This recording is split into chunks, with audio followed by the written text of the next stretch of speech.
감독님, 안녕하세요. 반갑습니다. 예, 아임드로 임성입니다. 자, 오늘은 M300, 매트리스 300에 대해서. 사이즈가요, 거의 한 1m 정도 되는 것 같습니다. 산업용 기체고, 거기에 이제 P1, L1, 이런 카메라들을 활용해서 어떻게 또 산업적으로 쓰이는지에 대해서 설명을 드릴 수 있도록 하겠습니다. 우리의 감독님, 송 감독님을 모시겠습니다. 네, 안녕하세요. 반갑습니다. 아이드로 감독 송주민입니다. 예. 오늘 저희가 소개시켜드릴 드론은 매트리스 300이라고 산업용으로 활용되는 드론이고요. 현재 지금 납품을 대기 중인 이 드론의 경우에는 저희가 측량 용도로 활용되기 위해서 P1이랑 L1 옵션을 같이 추가하였습니다. 상세 카메라에 대한 이제 스펙이라든가 특징에 대해서는 다시 제가 설명을 좀 자세하게 드리도록 하겠습니다. 자, 우선 기체에 대해서 설명을 드리겠습니다. 지금 매트리스 300 기체의 경우에는 최대 비행 시간이 55분까지 상당히 오래 나는 편인데, 짐벌을 다 탈거한 상태에서 55분 비행이고요. 배터리가 2개나 삽입이 되어 있기 때문에 어떤 면에서는 충전이 좀 불편할 수 있지만, 반대로 이제 배터리 한쪽에 손상이 있거나 갑자기 배터리에서 급방전이 일어났을 경우에 반대쪽 배터리로 계속 비행을 할 수 있다는 장점도 가지고 있습니다. 이 드론의 경우에는 특징이 밑에 있는 짐벌 플레이트가 지금 싱글로 되어 있는데, 추가로 듀얼 플레이트를 이제 달게 되면 카메라를 하단에 두 개를 더 추가할 수가 있습니다. 또 이제 특수한 목적으로 교량 하단부를 촬영한다거나, 또는 이제 터널 안쪽에 천장 부분을 촬영할 때 필요한 상향 짐벌도 별도로 달 수 있는 액세서리가 있습니다. 그리고 이제 최대 수신거리의 경우에는 15km 정도까지 가능하고요. 또 특징이 RTK 모듈을 사용하기 때문에 기존의 저희 GNSS가 장착되어 있는 드론에 비해서 측량 매핑 시에 또는 이제 라이다로 해서 여러 가지 이제 측정을 할 때에서 좀 더 정밀한 데이터를 얻을 수가 있습니다. 추가로 이제 송전탑 같은 이제 자기장의 영향을 많이 받는 지역에서도 모바일 스테이션을 별도로 세우게 되면은 크게 자기장 영향을 받지 않고도 비행이 가능합니다. 그래서 선로 점검 용도로도 이제 이 매트리스 300이 요즘에 많이 사용되고 있는 주제입니다. 자, 이번에는 이제 매트리스 300이 장착되는 이제 풀프레임 미러리스 카메라 P1에 대해서 설명을 드리겠습니다. P1의 경우에는 인스파이어 X7과 비슷한 성능으로 풀프레임 미러리스로 이제 제작이 되어 있고요. 기존의 센서가 작은 드론들보다 어두운 환경에서 노이즈라든가 또는 이제 해상력이라든가 여러 가지 면에서 상당히 이점을 가지고 있습니다. 이 P1의 경우에는 렌즈를 여러 가지 교체식으로 사용을 할 수가 있고요. 측량 용도로는 보통 저희가 요즘은 이제 외부 문제들 때문에 35mm 풀프레임 렌즈를 많이 사용하기 때문에 얘는 지금 35mm로 이제 장착이 되어 있습니다. 하지만 용도에 따라서는 줌 렌즈를 단다거나 또는 이제 별도의 관광 렌즈로 이제 교체를 해서 사용할 수도 있습니다. 자, 그리고 이 P1 카메라의 경우에는 4800만 화소의 화소를 자랑하기 때문에 저희가 3D 매핑할 때 항상 문제점이 팬텀4 RTK가 현재는 가장 좋은 선택지인데 2000만 화소입니다. 2000만 화소이기 때문에 같은 높이 대비해서 GSD, 그러니까 한 픽셀당 표현할 수 있는 가로 세로의 센티미터 수인데, 이 가로 세로 센티미터 수의 GSD를 확보하기가 좋지 않았습니다. 하지만 얘의 경우에는 4800만 화소를 쓰다 보니까 같은 고도에서도 훨씬 더 정밀한 GSD를 확보할 수 있고, 또 이후에 도면화 작업이나 이제 라인을 생성할 때에도 조금 더 작업이 편해진 장점이 있습니다. 네, 두 번째 소개시켜 드릴 카메라는 젠뮤즈 L1 카메라입니다. 이 경우에는 이제 일반적인 제 RGB 카메라와는 다르게 라이더 센서가 장착이 되어 있기 때문에 좀 더 측량 용도로 적합한 카메라라고 보시면 될 것 같습니다.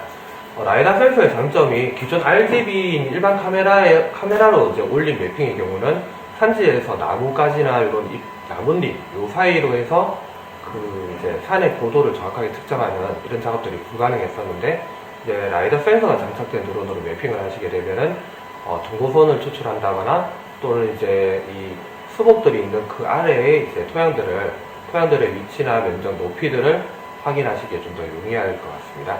그리고 또 기존에 저희가 한 2년, 3년 정도 전에는 이 라이더 센서의 가격만 이제 1억 5천 정도 했었는데, 현재 DJI에서 출시되는 에런 센서의 경우에는 가격대가 이제 현저히 낮아지다 보니까 앞으로는 측량 업계에서는 향후 한 1, 2년 안에는 일반 RGB 매핑보다는 이제 라이더 센서를 이용한 매핑 기술들이 조금 더 많이 유행하게 될 것 같습니다.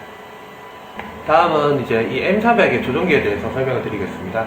일반적인 저희 촬영용 드론에 사용되는 스타트 컨트롤러와 비슷한 모양을 가지고 있지만 좀 특이한 점이 있어요. 하단에 보면은 이렇게 뭔가 박스같이 생긴 녀석이 있는데 이 옆을 살짝 당겨서 힘으로 뜯어보시면 비싼 거라서 좀 겁이 나네요. 요 밑에 보면 유심 덩거리가 장착되는 구간이 있습니다. 이제 RTK 드론들은 뭐 사용해보신 분들은 아시겠지만 필수로 이제 저희가 통신사 가입을 해서 유심 동그리를 넣어주셔서 개통을 해주셔야 됩니다. 만약에 이거 개통이 안 되어 있는 경우라면 저희가 RTK 서버로 접속을 못하니까 이 RTK 드론을 쓰는 이제 의미가 없어지는 거죠. 자, 그리고 얘의 특징은 이제 아무래도 산업용으로 나오다 보니까 여러 가지 미션이나 기능들을 앱 내에서 이제 제공을 하고 있고요.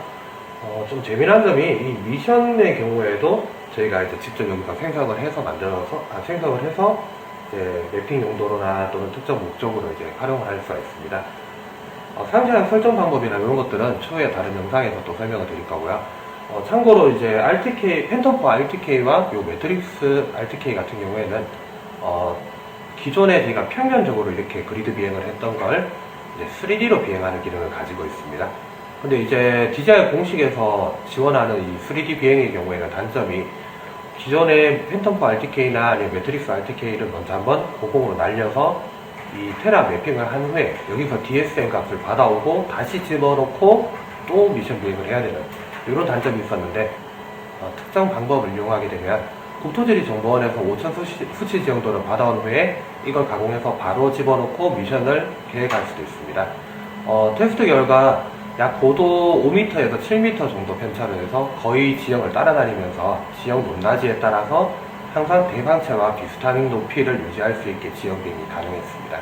그 방법에 대해서도 추가로 다음 영상에서 설명을 드리도록 하겠습니다. 자, 드디어 배터리를 삽입해서 이제 드론을 한번 켜보도록 하겠습니다.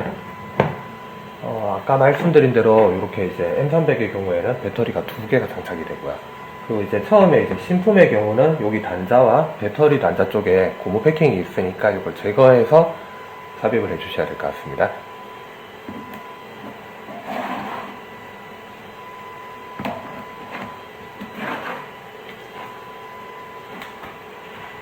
배터리의 경우에는 끝까지 완전히 밀어 넣으시면 인스파이어와 착용 방식이 비슷한데 딸깍 소리는 나지 않고 그냥 뭔가 쑥 들어가는 느낌이 들 겁니다.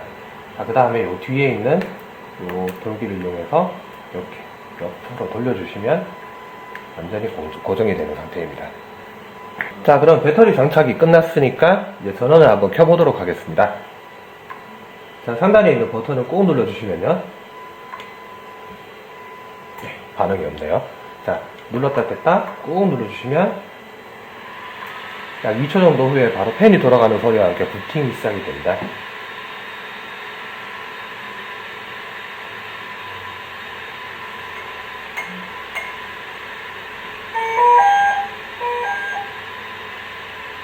자, 부팅이 완료되었습니다. 자, 첫 번째로는 저희 RGB 카메라를 장착해서 한번 이제 세팅을 시작해 보도록 하겠습니다. 달려있는 카메라는 아까 소개해드린 P1 카메라이고요. 약 4800만 단서의 고해상도 카메라를 사용하고 있습니다. 어플 화면을 한번 살펴보도록 하겠습니다. 자, 일단 어플을 켜시게 되면 드론과 연결되어 있을 때 밑에 기종이 뜰 거고요. 젠뮤즈 P1이라고 올바르게 인스톨이 되어 있네요. 자, 이제 메뉴를 보면은 매뉴얼 플라이트, 미션 플라이트 두 가지가 있고요.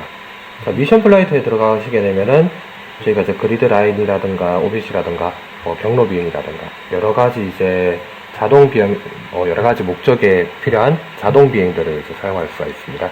추가로 KML 파일을 임포트해서 우리가 작업해야 될 특정 지번의 구역들이나 이런 것들도 표시할 수가 있습니다. 여기에서 아까 설명드린 이 지표면을 따라다니는 3D 지형 비행의 경우에는 추가로 영상을 제작할 예정이니 기대해 주시기 바랍니다. 자, 우선은 기본적인 기체의 세팅을 확인해야 되니까 매뉴얼 플라이트로 들어가 보겠습니다. 자, 매뉴얼 플라이트를 딱 진입하면은 상당히 생소한 화면이 뜰 텐데요. 저희 일반적인 촬영 드론과 비슷한 메뉴 구성인데 이제 모양이 좀 다르게 생겨 있습니다. 여기 보니까 이제 리턴 톤 고도 현재 120m로 제가 설정을 해놨고요. 이게 최대 1500m까지 풀린다라고 되어 있는데 막상 150m, 500m 이렇게 설정해 놓은 거를 1500까지로 제가 올려보겠습니다. 네. 1500m로 다시 수정이 되는 걸 볼 수가 있습니다. 이 1500m까지 된다라고 했는데 이 제한이 걸린 부분에 대해서는 뭐 아마 우리나라에 들어오면서 이렇게 제한이 걸린 게 아닐까 싶습니다. 이 밖에 기체의 여러 가지 상태들이 뜨는데 상단에 이제 배터리 전량과 온도, 뭐 조종기의 이제 배터리 전량 또는 수신 감도들 이런 것들이 이제 표시가 되고요. 하단에 보면은 회피 센서에 대한 이제 작동 방식이나 이런 것들도 있고 일반적으로 뭐 저희 이제 일반 DJI 기체와 또 동일하게 이제 적용이 되어 있다 보시면 될 것 같습니다. 자, 이걸 꺼보고요. 자, 화면에 진입하게 되면 이제 여러 가지 메뉴들이 뜨게 되는데 일반 뭐 저희 인스파이어 2처럼 FPV 카메라가 별도로 이제 앞부분에 달려 있다 보니까 지금 보이시는 화면은 FPV 카메라입니다. 하단에 있는 짐벌이 이제 좌우측으로 이동을 하게 되면은 촬영이나 또는 수색 현장에서 조종하는 사람과 서버 조종자가 서로 이제 같은 방향을 바라보게 됩니다. 자, 그러면은 카메라를 옆으로 돌리면 조종자 입장에서는 전방을 보는 게 아니라 옆방향을 보게 되는 거죠. 자, 이런 문제를 막기 위해서 듀얼로 카메라를 구성하고 이 카메라의 경우에는 촬영 전용으로 작동을 하고요. 자, 이렇게 옆으로 돌려놓고 자, FPV 전용 카메라의 경우에는 조종자 전용으로 이제 사용이 되게 되어 있습니다. 주변에 여러 가지 OS들이 뜨면서 충돌이나 이제 전방에 있는 장애물과의 거리나 이런 것들에 대해서도 미리미리 쉽게 알려줄 수가 있는 기능을 가지고 있습니다. 좌측 하단에는 저희가 이제 익숙한 요 미니맵이 있고요. 자, 우선은 이 기체에 대해서 기본적인 세팅만 좀 해보도록 하겠습니다. 자, 메뉴키를 누르고 자, 여기 구성도 뭐 일반적인 저희가 이제 알고 있는 촬영용 드론과 거의 비슷하게 구성이 되어 있습니다. 자, Enable Multiple Flight 모드라고 해서 이 모드를 켜주시게 되면은 PST 요 세 가지 비행 모드들을 사용할 수가 있습니다. 자, P 모드의 경우에는 저희가 모든 센서를 다 활용한 상태로 GPS를 다 활성화시킨 상태로 이제 나는 모드이고요. S 모드의 경우에는 빠른 속도로 장거리 지역을 빨리 이제 도달하기 위해서 사용을 합니다, 주로. 근데 바람이 센 날의 경우에는 S 모드를 사용하는 것을 좀 추천드리지 않습니다. 자, T 모드의 경우에는 협소한 지역에 전체 내방위 또 상방 하방 센서를 다 켜고 아주 정밀하게 날 때 사용을 합니다. 자, 그리고 여기서 특이한 점이 지금 TPS 또 옆에는 APS 이렇게 바뀌어져 있는 걸 볼 수가 있는데요. 기존에 이제 인스파이어 2 이전의 드론들은 보면 이 TPS 요 메뉴에 보면 A라는 메뉴가 있었고 T라는 메뉴가 없었습니다, 그때는. 자, 이 A 모드가 뭐냐면 GPS 교란 환경에서 드론이 갑자기 급발진 사고가 일어날 때 완전히 GPS를 끄고 수동으로 조작하는 모드라고 보시면 됩니다. 근데 이제 신형 DJI 드론들부터는 이 GPS나 컴퍼스 쪽에 문제가 있어도 웬만하면은 자동으로 에티 모드로 전환하기 때문에 이 APS 요 목록을 굳이 사용을 하지 않고 TPS 이쪽으로 설정해서 사용하시면 될 것 같습니다. 자, 조금 내려보니까 자동 복귀 고도가 있고요. 제가 미션을 완료하고 주변의 산들이 뭐 200m, 300m 이렇게 아주 높은 지형을 이루고 있다라면 120m만 설정해서 자동 복귀를 시키게 되면 충돌 위험이 있으니까 요거는 주변에 있는 지형지물을 고려해서 현장에서 매번 바꿔주셔야 될 것 같습니다. 자, 그 다음으로 최대 이륙 가능 고도, 그 다음은 거리 제한, 그 다음은 센서 상태입니다. 자, 센서 상태의 경우에는 저희가 일반적으로는 IMU는 건드리지 마시고요. 컴퍼스의 경우에는 중간중간에 지역을 이동한다거나 주변에 주변에 자기장에 영향을 주는 여러 가지 물질이 있거나 이럴 때에는 이제 필요하다 할 때만 이 센서에서 컴퍼스는 교정을 해주시면 될 것 같습니다. 자, 하단부로 또 내려가니까 다른 것들은 저희가 뭐 그렇게 손을 댈 게 없고요. 자, 여기 GPS, 글라나스, 뭐 BDS 뭐 이렇게 하는데 일반적으로 저희가 매트리스 살 때는 RTK 서버나 또는 모바일 스테이션을 접속하기 때문에 그냥 GPS, 글라나스로 잡아주시면 될 것 같습니다. 어차피 얘보다는 RTK 서버에서 받아오는 데이터 값을 더 많이 쓰게 될 겁니다, 앞으로. 자, 그 다음에 햇빛 센서의 상태인데, 요 햇빛 센서 상태는 쭉 한번 살펴보시면은, 이제 전방, 상방, 하방, 뭐 측방, 이렇게 세분화되어서 나눠져 있고요. 뭐 어려운 메뉴는 아니니까, 필요에 따라서 원하는 수치로 이제 조종해서 꺼주시면 될 것 같습니다. 자, 다음은 조종기 메뉴. 자, 조종기 메뉴의 경우에는 뭐 똑같이 촬영용 드론하고 비슷한데, 이따가 이제 추가 조종기를 다시 이제 똑같이 세팅해서 마스터와 슬레이브로 두 개 동시에 연결하는 것은 추가로 설명을 드리도록 하겠습니다. 자, 영상송 수신 상태. 예, 지금 오큐 싱크가 탑재되어 있다 보니까 2.4, 5.8GHz의 듀얼 밴드를 이제 알아서 왔다 갔다 하면서 쓰고요. 웬만한 경우에는 이제 뭐 그렇게 끊기거나 이런 문제는 없을 것 같습니다. 자, 요 밑에 보니까 FPV 올리 뭐 이런 기능들이 있는데 한번 바꿔볼까요? 예. 요 메뉴에 대해서는 추가로 한번 좀 확인해 보겠습니다. 자, 밑에 이제 비행 배터리 모드이고요. 듀얼 배터리가 이제 사용이 되고 있는데, 얘들 같은 경우에 보통 배터리 페어링이라는 메뉴가 있습니다. 근데 지금 보니까 매트리스의 경우에는 굳이 페어링을 하지 않고 사용을 해도 큰 문제가 없는지 페어링 메뉴가 별도로 존재하지 않고 있습니다. 자, 밑에 볼까요? 전압, 온도 상태, 또 디테일. 자, 들어가면은, 야, 몇 셀이야, 이게? 하나, 둘, 셋, 넷, 다섯, 여섯, 일곱, 여덟, 아홉, 열, 11, 12. 자, 자그마치 12셀 배터리가 2개나 들어갑니다. 자, 좀 내려보니까, 스마트 리턴 톰. 예, 중간에 배터리가 모자랄 때 이제 알아서 리턴 톰을 해주는 기능이니까 켜줄 거고요. 자, 그리고 크리티컬 로우 배터리는 10%로 설정을 했습니다. 그리고 이제 로우 배터리 워링 같은 경우에, 비행시간이 긴 드론일수록 조금 낮게 잡는 경향이 있는데, 이 매트리스의 경우에는 저희가 광범위한 지역의 매핑 용도로 사용하다 보니까 약간은 더 높게, 여유롭게 잡아주시는 게 좋을 것 같습니다. 만약에 미션을 하다가 이제 자동 리턴 톰을 저희가 무시하고 이제 진행을 했는데, 이 배터리 워링이 좀 더 늦게 뜨게 되면은 회수를 못하는 경우가 생길 수 있으니까 저는 안전하게 25%를 권장합니다. 자, 밑에 배터리 방전 주기도 있고요. 이 방전 주기의 경우에는 보통 한 3일 정도로 권장을 하는데, 뭐 현장이나 상황에 따라서는 1일에서 최대 10일까지 이제 저희가 설정할 수가 있어요. 자, 근데 1일에 놓으면 너무 빨리빨리 빠지니까 한 3일에서 5일 사이 정도를 권장하고 있습니다. 자, 하단에 짐벌 부분이 있고요. 이 부분은 특별한 경우가 아니면은 건드리지 않으시는 게 좋을 것 같습니다.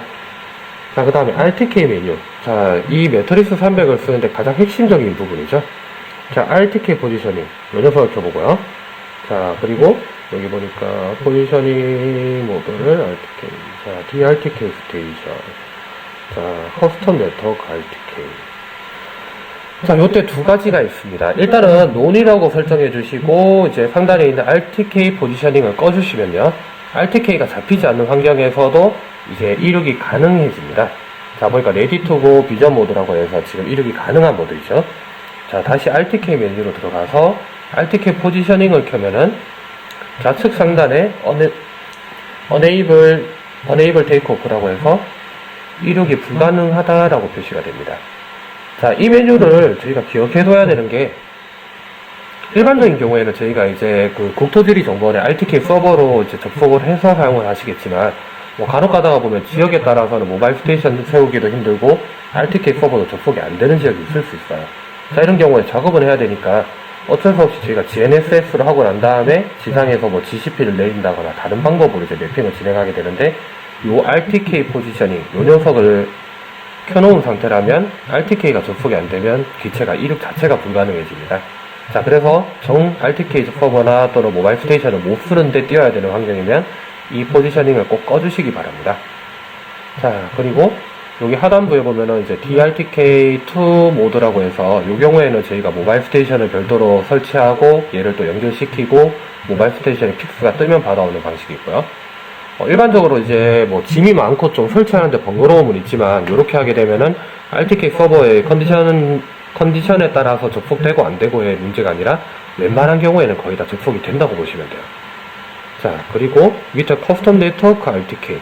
이 녀석의 경우에는 저희 일반 측량 장비에서도 많이 사용하는데, 국토지리 정보원에 방문하여서 이 아이디와 아이디와 비밀번호를 생성한 후에 요 아이디와 포트, 뭐 유저네임, 패스워드 이런 것들을 정보를 받아옵니다. 그러니까 그 정보들을 다 넣어주시게 되면은 RTK 서버에 접속할 수가 있습니다. 자, 지금은 제가 유심 카드를 안 넣은 상태이기 때문에 이 접속이 불가능한 상태인데, 이따가 유심 카드를 제가 삽입하고 서버에 접속하는 것도 한번 확인을 해드리도록 하겠습니다. 자, 그리고 이제 요 RTK 서버에 접속할 때 주의하셔야 될 점이, 이 유심 카드에 동그리를 꼭 넣어주셔야 되고요. 자, 와이파이로 연결해서 이 RTK 서버 접속을 하게 되면은 중간에 통신에 문제가 좀 있기 때문에 드론의 경우에는 저희 측량 장비와는 다르게 핫스팟이 불가능하다고 보시면 돼요. 네, 꼭 동글이 가입해 주셔야 됩니다. 그리고 이제 매뉴얼 쪽에 보니까 U 플러스 쪽에 동글이랑 유심카드는 호환이 잘 안 되는 경우가 있다고 하니까 가급적이면 이제 SK나 KT 쪽으로 가입을 해주시는 게 더 좋을 것 같습니다. 자, 이렇게 해서 다 성공적으로 접속이 되면은 여기 커넥트가 뜰 거고요. 밑에에서 RTK 서버 접속은 되었지만 또 이제 픽스가 안 뜨는 경우가 있어요. 그래서 항상 요 밑에에서 픽스가 떴는지를 이제 확인 후에 작동하는 것을 권장합니다. 자, 그리고 이제 때에 따라서 이 GNSS, 그러니까 일반적인 GPS를 이용해서 얘가 수신을 받아올 때에 8개 이하 정도의 적은 GPS를 받아온 경우에는 RTK와 이 현재 드론의 위치의 편차가 너무 심하다 보니까 픽스가 안 뜨는 경우가 간혹가다 있어요. 그런 경우에는 이제 GPS가 좀 더 잘 수신이 되는 약간 고지대에서 드론을 위치시켜 놓은 후에 다시 RTK 서버로 접속하기를 권장합니다. 자, 이번에는 에런 라이다 카메라에 대해서 한번 설명을 해보도록 하겠습니다. 일반 RGB 카메라와 라이다 센서가 이제 같이 장착이 되어 있는 형태라서 이제 저희가 육안상으로도 이제 확인이 가능하고요. 자, 지금 여기 RGB로 보이는 거 보이시죠? 자, 그리고 라이더 메뉴를 누르시게 되면은, 자, 이런 식으로. 자, 다시 스캔 한번 떠볼게요. 자, 스캔 시작.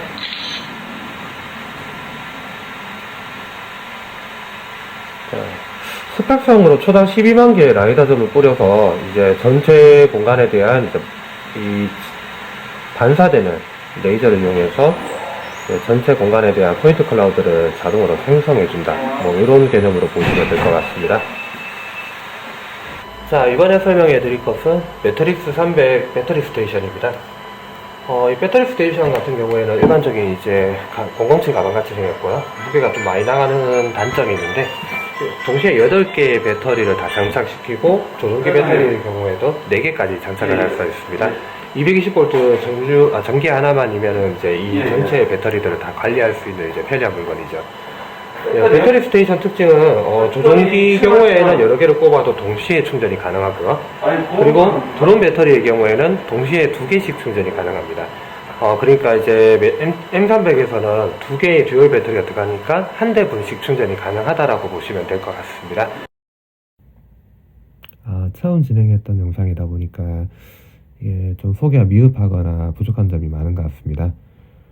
1편으로는 저희가 이제 기체에 대한 간단한 소개를 하고 2편에서는 실제 야외에서의 운영과 미션 수행 방법, 또 모바일 스테이션 설치, 또 이제 RTK 서버 접속, 이런 것들에 대해서 좀 자세하게 다뤄보도록 하겠습니다. 긴 시간 시청해 주셔서 감사합니다. 다음에 뵙겠습니다.